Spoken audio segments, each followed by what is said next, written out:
Chapter 4. 8 miles away from my hometown, I hit trouble. Local kids with shit for brains. Impatient local kids. I had left the A1M at junction 15, and after manoeuvring through a run of small roundabouts, I trundled through the village of Home, and then found myself sitting at the train station just outside Home Fen. I was watching the red warning lights flashing in front of me. Barrier down. Oncoming train. I left the engine running and picked up my mobile phone. I checked for the messages. 7, all from my sister. Each one the more frantic than the other as I read them. I was just reading the final message, not paying enough attention to the road, when the crossing lights turned green and the barrier lifted up. The car behind, impatient, sounded his horn, and continued to do so as I dropped the phone and slipped the car into first gear. Heading off down the road, the car behind continued blazing their horn as I moved into second and third. Oncoming cars passed by, and as soon as a gap appeared, the car behind made his move. No longer sitting up my arse, the Range Rover flashed past.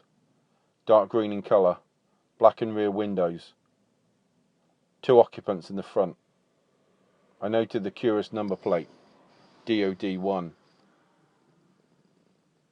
No sooner had the car sped off than it instantly slammed its brakes on, rear brakes illuminating my view. Likewise, I slammed hard on my brakes and eased down to a crawl in 20 miles an hour. What the fuck, I thought. Dickheads were playing games with me. I let the car in ahead move off, and once again it hit another road. Straight, narrow, and fast. I watched as it accelerated. I then picked up the pace. 60, 70, 80 miles an hour. Then bam! Brakes slammed on again in front of me and I broke hard. I judged the driver's move. Stupid kid. What the fuck were they playing at? Again the car moved off. Only this time, I shifted from first to second and third and simultaneously moved ahead. I managed to overtake, accelerating up to 90 miles an hour. I was gone. My car could easily take it. The Range Rover picked up speed and kept about 50 feet behind me, but the ball was in my court.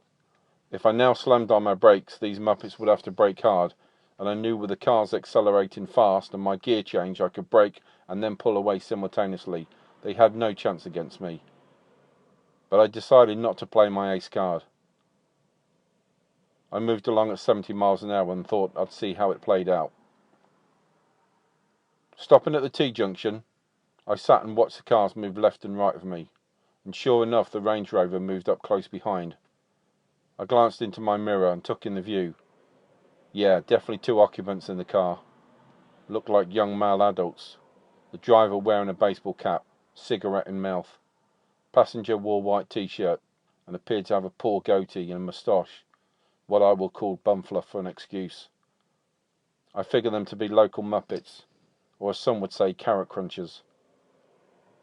With the road now clear ahead, I turned right and headed towards Ramsey Heights. 500 yards down the road, I turned left and crossed the bridge and headed down the fen drain towards Ramsey. Fen drain roads are deceptive and deadly buggers. You have arable land running parallel to one side of the road. To the other, a river, come fen, drained to the other. What made them deadly was the lack of embankment on the river side. If you slip off the road, easily done by the way in winter, you were met by no more than 5 to 10 feet of grass. After that, you were followed by a 20-foot drop into a fen drain. Over the years, I've known many a person meet their death there. I kept my speed to a reasonable 60 miles an hour along this stretch. I kept well positioned on my side of the road. The Range Rover edged closer to me, until we were bumper to bumper at 60 miles an hour. So close, in fact, I could actually hear the thump, thump, thump of the stereo blaring out. I note the passenger had his window open, arm hanging out, tattooed, I think. Keeping steady with the road, my eyes glancing every now and then, I continued to glance back to the mirror. Coming through the final S-bend before the oncoming town, I glided through the bend and made the most of the half-a-mile open road. But the Range Rover made his move. Accelerating the vehicle, he came up close alongside me. Then we were matched at 70 miles an hour. Thank God for no oncoming traffic. I looked up and saw the scruff of a bloke staring at me out of the passenger window. I couldn't see the driver, but I knew I could see this guy, and he looked bloody ugly. The scruff smiled and stared at me. He said nothing. Matching light for light, we thundered down the road. I was surprised to see the sign ahead warning that the road was shrinking down into one road. Oncoming traffic had priority. I was running out of options as the Range Rover maintained its speed. I didn't have the edge. He was better positioned to make the narrowing road. I realised at last minute I wasn't going to make it, and just before, BAM! The full beer can smashed into my windscreen. Beer burst across my screen as I braked hard, very hard indeed. I skidded across the nearby gravel. The car slammed to a halt, and I found myself being stared at by an old man in the nearby allotment, probably wondering what the fuck had gone on. Stepping out of the car, I stood in the drizzle and surveyed the damage. Beer froth dropping from the windscreen, a crack in the top right-hand screen. Gravel dints splattered around the car trims as I walked around. It reminded me of machine gun damage. Shit! I shouted in anger. My day was complete.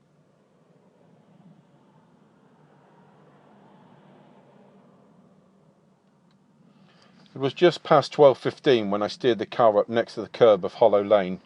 I parked 15 feet from the entrance to Ramsey Golf Club. I had an easy view of Thomas à Becket Church and the graveyard beyond. I noted the parking bays at the front were almost empty. I watched as the last straggler of mourners walked to their cars. I thought I saw my Uncle David, limping badly, step into his Shogun truck and drive off. Aunt Helen in the passenger seat. With the coast clear, I walked across to the church. Strolling down the gravel path on the left leading to the rear graveyard, I looked up and saw a freshly dug grave to the far end. It was being tended to by 3 men. Grave diggers, no doubt. Hired hands for the day. All 3 men looked up as I approached. They quickly wised up. With me dressed in black, no doubt a mourner, they backed away. I moved forward and looked at the grave. Oblivious to the constant drizzle, I stood still, closed my eyes, and for the first time in a long time said a prayer. Opening my eyes, I saw the pretty blonde all dressed in black standing next to me. Whether it was because I'd been busy in my thoughts, I don't know, but I'd not heard her approach. She, no doubt, was trying to read my mind. Hi. I was just paying my respects to my mum over there, she pointed to the right, when I spotted you. I nodded, not knowing what to say to the woman. You don't remember me, do you? She said, her eyes exploring me for answers. Before I could answer, she put me out of my misery. Jack, it's Olivia. Olivia Bell. I smiled. The name brought warm memories. My ex-girlfriend. Many moons ago. In fact, my ex-school girlfriend. The woman standing in front of me was no doubt attractive, slim and blonde. Bleach blonde. The Olivia Bell I'd known had brown hair.